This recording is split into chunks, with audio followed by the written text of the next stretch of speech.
Oh, I'm sorry. I was just handing out a major fucking ass whooping in the world's greatest racing game ever built. You're looking at RC Pro-Am, and it is a stupendous racing game. Let's take a look at the cart, shall we? Consequently, I like to show off the carts and the actual hardware to promote the use of actual hardwares and to discourage the use of emulators. There's no better way to play some of the classic games than with the original hardware it was intended to be played with. Now that that's out of the way, back to the action. RC Pro-Am is an old school racing game, and by old school I mean very old school. It is a single player game. There is no multiplayer mode. There is no two-player mode.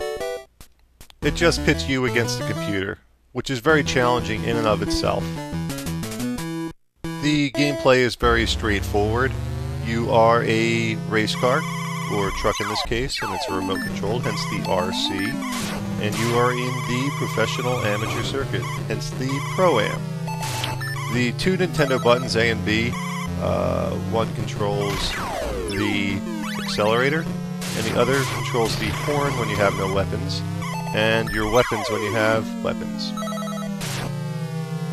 And consequently, whenever you play RC Pro-Am for the first race of the day, no matter how hard you think about it and you think you got it right, you always start off by holding the wrong button down, and you stand there like an idiot with your horn blaring.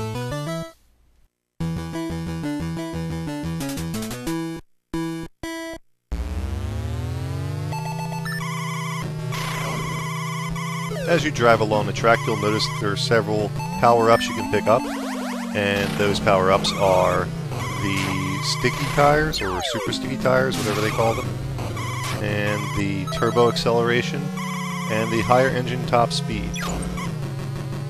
These power-ups are cumulative throughout your races, and so if you pick up a higher engine top speed, say, in the first race, and you will keep it until the next race, and so on and so forth. And you keep building upon those power-ups.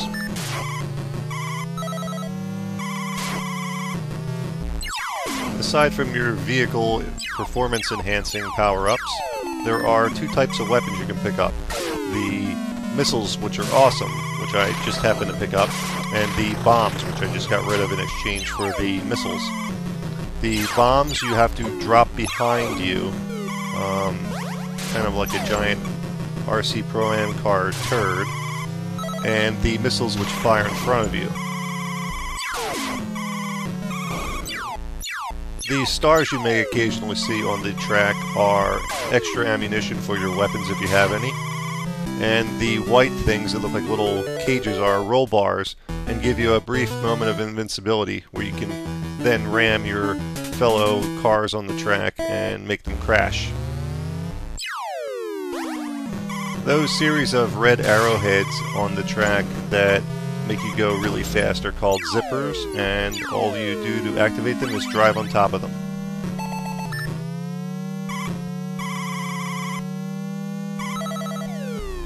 You will also see letters scattered on the track, and those letters spell out Nintendo. Currently I just can spell Ninte, but if you manage to spell out Nintendo, you upgrade your pickup truck to a sport van, and you can then spell Nintendo again and upgrade your sport van to a race car, which I thought was a pretty cool concept back in 1988. And I still think it's a cool concept, even 20 years later.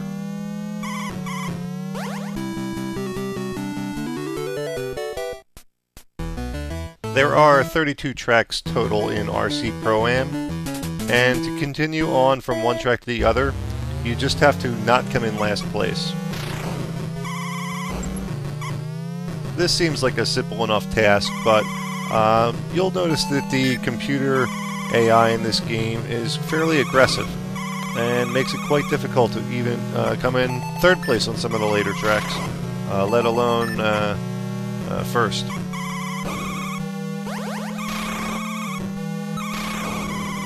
Aggressive computer drivers aside, there are some other obstacles you have to be aware of on this track.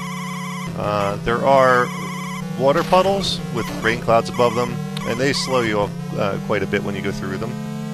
there are oil slicks which make your car spin around, and if you happen to hit one and spin your car around and hit the side of the track, you will crash, which further delays your time getting back on the road and accelerating up to speed.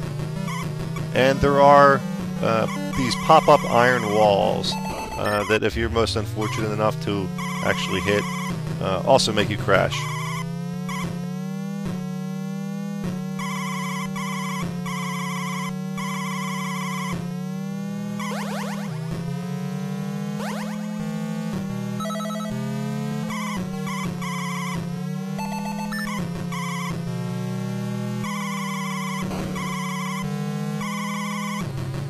You'll notice by this point in the race that I've spelled Ninten, and all I need is a D and an O to complete Nintendo and upgrade my car.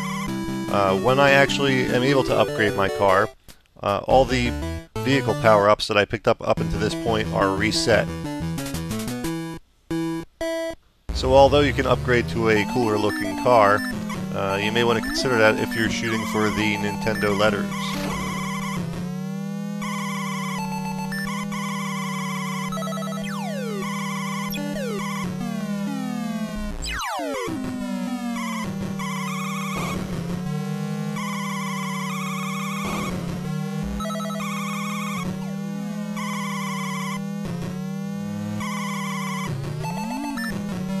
While RC Pro-Am looks definitely primitive and rudimentary compared to today's photorealistic driving games, and certainly has only limited value because of its one-player mode and not a multiplayer or versus mode, it is certainly a tremendous game. I always enjoyed playing RC Pro-Am. It was a very well-selling game. It was extremely popular. And once you start playing RC Pro-Am, you'll see why it was so popular and well-selling. It is just rock-solid gaming at its core for the Nintendo.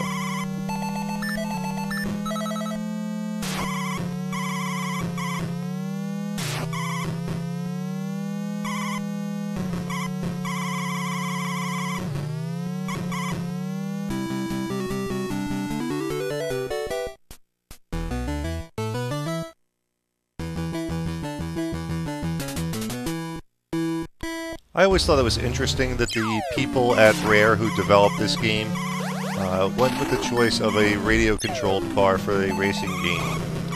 Being a kid in 1988 and not having a driver's license yet, I could personally operate a real radio-controlled car if I wanted to, and not an actual car, which was certainly some of the appeal of a racing game to a kid, is that you get to control a car.